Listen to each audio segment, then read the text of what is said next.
Influence operations reported in the UK and in Europe. Third-party social media apps increase your attack surface. Petya ransomware is stolen and improved by rival crooks. Google purges bad apps from the Play Store. A convicted leaker offers some unexpected wisdom for prospective whistleblowers. Lawyers can't figure out the GDPR. The U.S. is said to be ready to indict 4 for the Yahoo breaches. And we bid a respectful farewell to Becky Bass, one of our industry's thought leaders.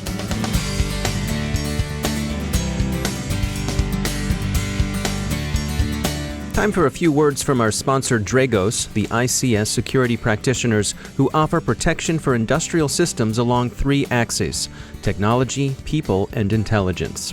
If you operate the infrastructure that keeps communities running, you should know about their services. They create technology that keeps power running, water flowing, and oil and gas getting safely where it needs to go. Dragos offers the first industrial cybersecurity automation platform. Its Threat Operations Center delivers industrial control system-specific threat intelligence. And if you need incident response or threat hunting services, Dragos has those for you as well. To find out more, visit Dragos.com. They've brought the world's leading industrial security professionals into a healthy ICS ecosystem. Check out their new white paper, Insights for Building an ICS Security Operations Center. It's a valuable perspective you won't find elsewhere. Again, that's Dragos.com, Dragos. And we thank Dragos for sponsoring our show.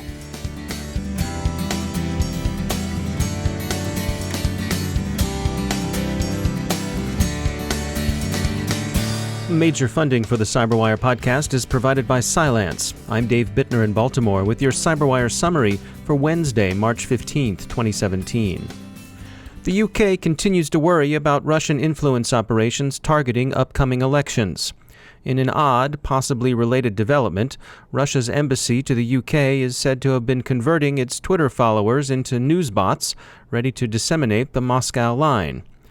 But the big Twitter story this week has been the use of a common third-party app to hijack some high-profile Twitter accounts to spread a variety of messages running to Nazi symbolism and especially pro-Turkish messages in support of the Erdogan government and in opposition to several European states, notably the Netherlands and Germany.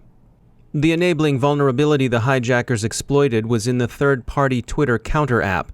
As its name suggests, Twitter Counter is used for keeping track of a Twitter account's followers, but it did so at the cost of some pretty extensive permissions. Twitter Counter requested both read and write access to your account in order to tote up your followers. Why it asked for write access is unclear, but one of its victims, security expert Graham Cluley, speculates that the app's intent was to facilitate some self-promotion. In any case, Twitter Counter has blocked its own ability to write, which the company believes should take care of the issue. The campaign was crude and implausible, but probably had some effect. Many of the tweets featured a swastika with the words Nazi Holland or Nazi Germany as appropriate, usually displayed alongside a Turkish flag. It's unlikely, to say the least, that Amnesty International would be tweeting swastikas. Did we mention that the effort was crude? The campaign's intent appears to be the discrediting of EU states' preparations to tighten restrictions on guest workers and other immigrants, and to support demonstrations by Turks resident in those countries. We heard from several security companies about this third-party Twitter hack. It's worth looking to the security of your social media accounts. RJ Gazarek of privileged account management shop Thycotic thinks we'll see more hijacking like this. Social media accounts provide a high-profile way of getting a message out, and as cyber operations increasingly serve influence operations, attackers will devote more attention to account hijacking. Nathan Wensler of Aztec noted that the incident shows a typical attack sequence. Start with a vulnerable app, then pivot into your ultimate objective. He advises reviewing the applications you've connected to your Twitter account and removing anything you don't use, and especially anything you don't trust. And of course, keep an eye on your Twitter timeline to see what's showing up there. The messaging was generally aligned with Turkish government policy, but whether it was a state-directed attack, a state-inspired attack, or patriotic hacktivism isn't immediately clear.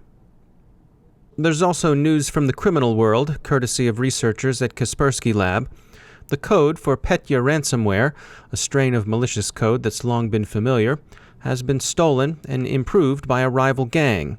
The new variant is circulating as a Trojan called PyotarWrap, which installs Petya on machines in enterprise networks and then modifies the malware on the fly to suit its purposes.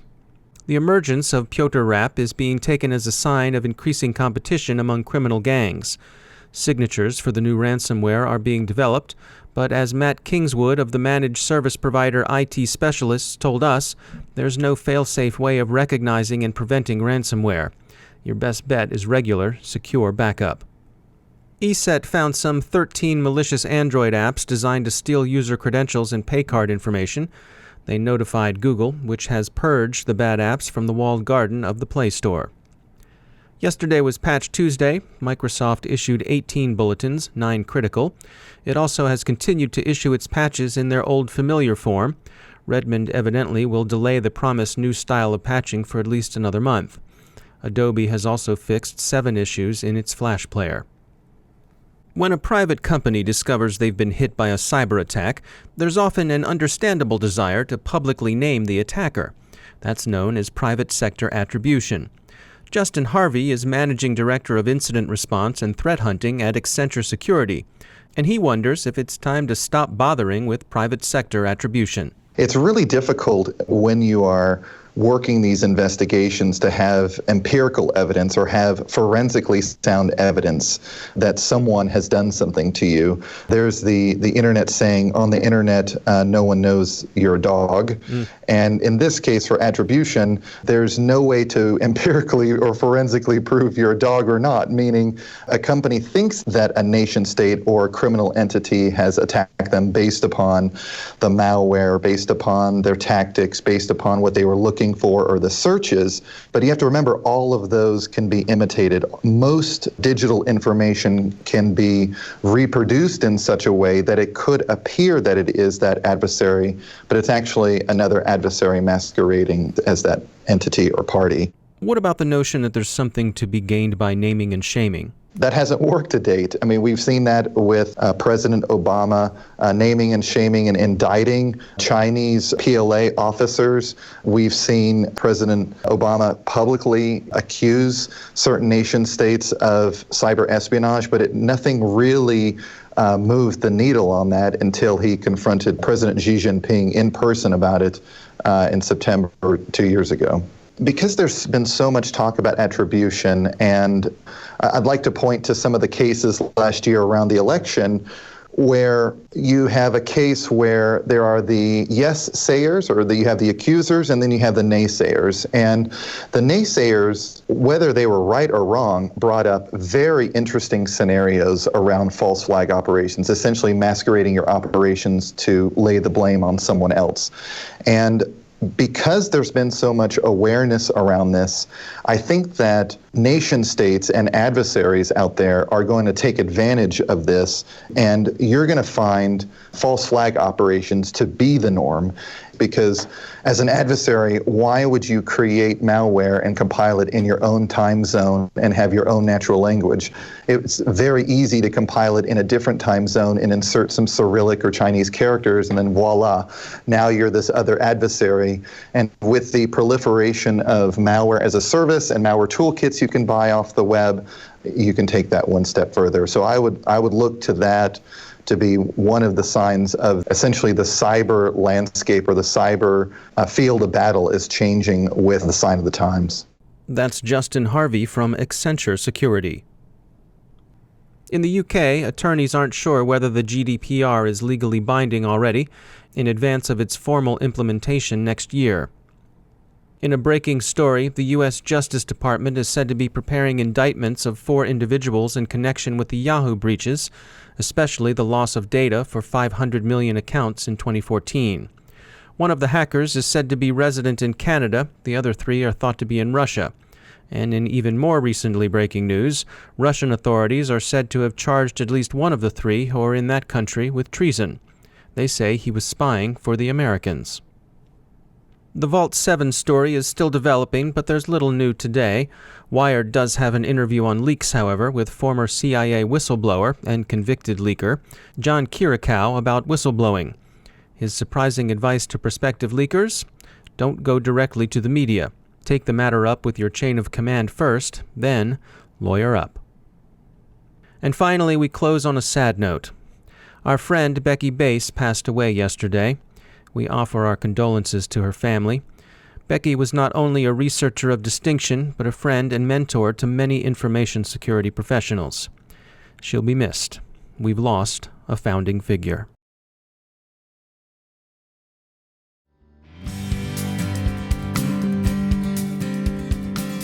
We'd like to take a moment to thank our sponsor, Palo Alto Networks. You can find them at go.paloaltonetworks.com/secureclouds. The use of software-as-a-service applications takes data security beyond traditional network perimeters. SaaS environments can create gaps in security visibility and pose new risks for threat propagation, data leakage, and regulatory noncompliance. With Palo Alto Networks' integrated platform, you get detailed software-as-a-service visibility and granular control, data governance, automated risk remediation, and malware prevention, so your organization can achieve complete SaaS protection. With Palo Alto Networks, you get the broadest, most comprehensive cybersecurity for all cloud and SaaS environments. Make sure your apps and data stay secure and protected. Remember, secure clouds are happy clouds. Find out how to secure yours at go.paloaltonetworks.com/secureclouds. And we thank Palo Alto Networks for sponsoring our show.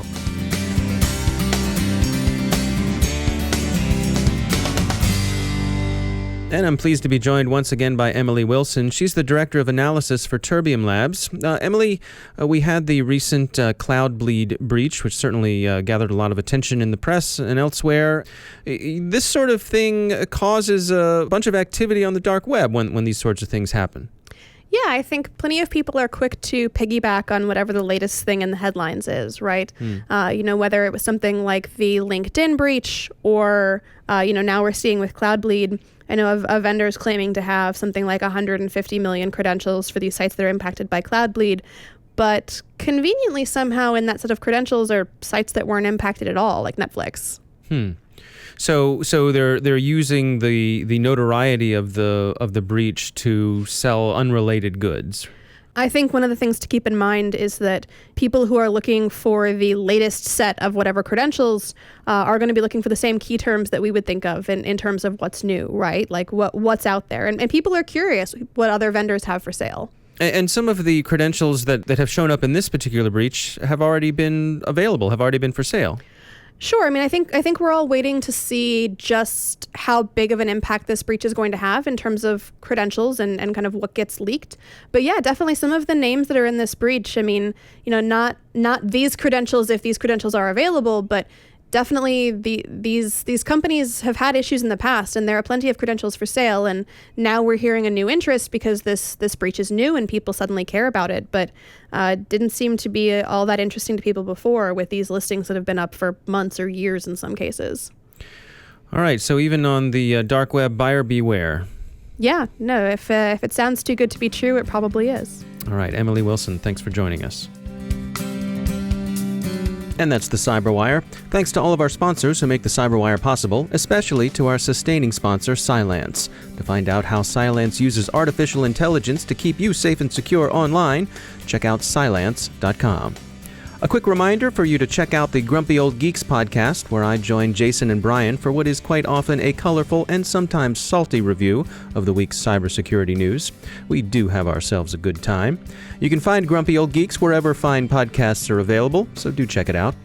The CyberWire podcast is produced by Pratt Street Media. Our editor is John Petrick, our social media editor is Jennifer Iben, and our technical editor is Chris Russell. Our executive editor is Peter Kilpie, and I'm Dave Bittner. Thanks for listening.